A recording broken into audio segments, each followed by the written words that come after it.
नमस्कार दोस्तों, आप सबका वापस स्वागत है मेरे यूट्यूब चैनल में। आज की इस वीडियो में हम पार्ट 2 करेंगे। वीर कुंवर सिंह की आगे की स्टोरी पढ़ेंगे। तो चलिए पढ़ते हैं। जगदीशपुर के जंगलों में बसुरिया बाबा नाम के एक सिद्ध संत रहते थे। उन्होंने ही कुंवर सिंह में देशभक्ति एवं स्वाधीनता की भावना उत्पन्न की थी। उन्होंने बनारस, मथुरा, कानपुर, लखनऊ आदि स्थानों पर जाकर विद्रोह की सक्रिय योजनाएं बनाई। वे 1845 से 1846 तक काफ़ी सक्रिय रहे और गुप्त ढंग से प्रसिद्ध सोनपुर मेले को अपनी गुप्त बैठकों की योजना के लिए चुना।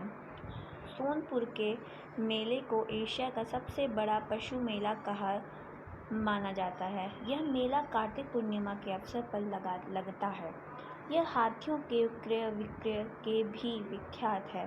इसी ऐतिहासिक मेले में उन दिनों स्वाधीनता के लिए लोग एकत्र होकर क्रांति के बारे में योजना बनाते हैं। 25 जुलाई 1857 को दानापुर की सैनिक टुकड़ी ने विद्रोह कर दिया और सैनिक सोन नदी पार कर आरा की ओर चल पड़े। कुंवर सिंह ने उनका संपर्क पहले से ही था। इस मुक्तवाहिनी के सभी बागी सैनिकों ने कुंवर सिंह का जयघोष करते हुए आरा पहुंचकर जेल की सलाखें तोड़ दी और कैदियों को आज़ाद कर दिया। 27 जुलाई 1857 को कुंवर सिंह ने आरा पर विजय प्राप्त की। सिपाहियों ने उन्हें फौजी सलामी दी। यद्यपि कुंवर सिंह बूढ़े हो चले थे, परंतु वह बूढ़ा शूरवीर इस अवस्था में भी युद्ध के लिए तत्पर हो गया और आरा क्रांति का महत्वपूर्ण केंद्र बन गया। दानापुर और आरा की इस लड़ाई की ज्वाला बिहार में सर्वत्र व्याप्त हो गई थी, लेकिन देशी सैनिकों में अनुशासन की कमी, स्थानीय जमींदारों का अंग्रेजों के साथ सहयोग करना एवं आधुनिकतम शस्त्रों की कमी के कारण जगदीशपुर का पतन रोका न जा सका। 13 अगस्त को जगदीशपुर में कुंवर सिंह की सेना अंग्रेजों से परास्त हो गई, किंतु इससे वीर कुंवर सिंह का आत्मा टूटा नहीं और वे भावी संग्राम की योजना बनाने में तत्पर हो गए। वे क्रांति के अन्य संचालक नेताओं से मिलकर इस आज़ादी की लड़ाई को आगे बढ़ाना चाहते थे। कुंवर सिंह सासाराम से मिर्जापुर होते हुए रीवा, कालपी, कानपुर एवं लखनऊ तक गए। लखनऊ में शांति नहीं थी, इसलिए बाबू कुंवर सिंह ने आजमगढ़ की ओर प्रस्थान किया।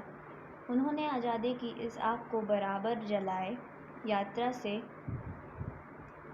जलाए रखा। उनकी वीरता की कीर्ति पूरे उत्तर भारत में फैल गई। कुंवर सिंह की इस विजय यात्रा से अंग्रेजों के होश उड़ गए। कई स्थानों के सैनिक एवं राजा कुंवर सिंह की अधीनता में लड़े। उनकी यह आज़ादी की यात्रा आगे बढ़ती रही। लोग शामिल होते गए और उनकी अगुवाई में लड़ते रहे। इस प्रकार ग्वालियर, जबलपुर के सैनिकों के सहयोग से सफल सैन्य रणनीति का प्रदर्शन करते हुए वे लखनऊ पहुंचे। आजमगढ़ की ओर जाने का उनका उद्देश्य था इलाहाबाद एवं बनारस पर आक्रमण कर शत्रुओं को पराजित करना और अंततः जगदीशपुर पर अधिकार करना। अंग्रेजों और कुंवर सिंह की सेना के बीच घमासान युद्ध हुआ। उन्होंने 22 मार्च 1858 को आजमगढ़ पर कब्जा कर लिया। अंग्रेज़ों ने दोबारा आजमगढ़ पर आक्रमण किया। कुंवर सिंह ने एक बार फिर आजमगढ़ में अंग्रेज़ों को हराया। इस प्रकार अंग्रेजी सेना को परास्त कर वीर कुंवर सिंह 23 अप्रैल 1858 को स्वाधीनता की विजय पताका फहराते हुए जगदीशपुर पहुंच गए। किंतु इस बूढ़े शेर को बहुत अधिक दिनों तक इस विजय का आनंद लेने का सौभाग्य न मिला। इसी दिन विजय उत्सव मनाते हुए लोगों ने यूनियन जैक, अंग्रेजों का झंडा उतार कर अपना झंडा फहराया। इसके 3 दिन बाद ही 26 अप्रैल 1858 को यह वीर इस संसार से विदा होकर अपनी अमर कहानी छोड़ गया। स्वाधीनता सेनानी वीर कुंवर सिंह युद्ध कला में पूरी तरह कुशल थे। छापा मार युद्ध करने में उन्हें महारत हासिल थी। कुंवर सिंह के रण कौशल को अंग्रेजी सेनायक समझने में पूर्णतः असमर्थ थे। दुश्मनों को उनके सामने से या तो भागना पड़ता था या कट मरना पड़ता था।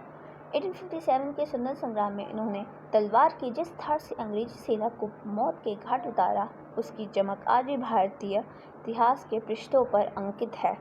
उनकी बहादुरी के बारे में अनेक किस्से प्रचलित हैं। कहा जाता है, एक बार वीर कुंवर सिंह को अपनी सेना के साथ गंगा पार करनी थी। अंग्रेजी सेना निरंतर उनका पीछा कर रही थी, पर कुंवर सिंह भी कम चतुर नहीं थे। उन्होंने अफवाह फैला दी कि वे अपनी सेना को बलिया के पास हाथियों पर चढ़ाकर पार कराएंगे। फिर क्या था, अंग्रेज सेनापति डगलस बहुत बड़ी सेना लेकर बलिया के निकट गंगा तट पर पहुंचे और कुंवर सिंह की प्रतीक्षा करने लगा। कुंवर सिंह ने बलिया से 7 मील दूर शिवराज नामक स्थान पर अपनी सेना को नावों से गंगा पार करा दी। जब डगलस को इस घटना की सूचना मिली तो भागते हुए शिवराज पहुंचा, पर कुंवर सिंह तो पूरी सेना गंगा पार कर चुकी थी। एक अंतिम नाव रह गई थी और कुंवर सिंह उस पर सवार थे। अंग्रेज सेनापति डगलस को अच्छा मौका मिल गया। उसने गोलियां बरसानी आरंभ कर दी।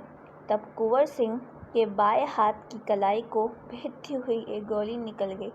कुंवर सिंह को लगा कि अब हाथ तो बेकार हो ही गया और गोली का जहर भी फैलेगा। उसी क्षण उन्होंने गंगा मैया की ओर भावपूर्ण नेत्रों से देखा, अपने बाएं हाथ को काटकर गंगा मैया को अर्पित कर दिया। कुंवर सिंह ने अपने ओजस्वी स्वर में कहा, हे गंगा मैया, अपने प्यारे की यह अंकित भेंट स्वीकार करो। वीर कुंवर सिंह ने ब्रिटिश हुकूमत के साथ लोहा तो लिया ही, उन्होंने एक सामाजिक कार्य भी किए। आरा जिला स्कूल के लिए जमीन दान में दी, जिस पर स्कूल के भवन का निर्माण किया गया। कहा जाता है कि उनकी आर्थिक स्थिति बहुत अच्छी नहीं थी, फिर भी वे निर्धन व्यक्तियों की सहायता करते थे। उन्होंने अपने इलाके में अनेक सुविधाएं प्रदान की थी। उनमें से एक है आरा जगदीशपुर सड़क और आरा बलिया सड़क का निर्माण। उस समय जल की पूर्ति के लिए लोग कुएं खुदवाते थे और तालाब बनवाते थे। वीर कुंवर सिंह ने अनेक कुएं खुदवाए और जलाशय भी बनवाए। कुंवर सिंह उदार एवं अत्यंत संवेदनशील व्यक्ति थे। इब्राहिम खां और किफायत हुसैन उनकी सेना में उच्च पदों पर आसीन थे। उनके यहाँ हिंदुओं और मुसलमानों के सभी त्योहार एक साथ मिलकर मनाए जाते थे। उन्होंने पाठशालाएं और मकतब भी बनवाए। बाबू कुंवर सिंह की लोकप्रियता इतनी थी कि बिहार की कई लोक भाषाओं में उनकी प्रस्तुति लोकगीतों के रूप में आज भी गाई जाती है। बिहार के प्रसिद्ध कवि मनु प्रसाद सिंह ने उनके शौर्य पर वर्णन करते लिखा, चला गया यूं कुंवर अमरपुर, साहस से अब सब अरिदिल जीत। उसका चित्र देखकर अब भी दुश्मन होते हैं भयभीत। वीर प्रसाविनी भूमि अन्य वह धय, वीर वह धय अतीत। गाते थे और गावेंगे हम हरदम उसकी जय का गीत। स्वतंत्रता का सैनिक था, आज़ादी का दीवाना था। सब कहते हैं कुंवर सिंह भी बड़ा वीर मर्दाना था। तो हमारी ये कहानी वीर कुंवर सिंह की कहानी आज हमारी समाप्त होती है। अगर आपको ये वीडियो अच्छी लगे तो प्लीज़ लाइक करना, सब्सक्राइब करना और बेल आइकन प्रेस करना बिल्कुल मत भूलना। Thank you.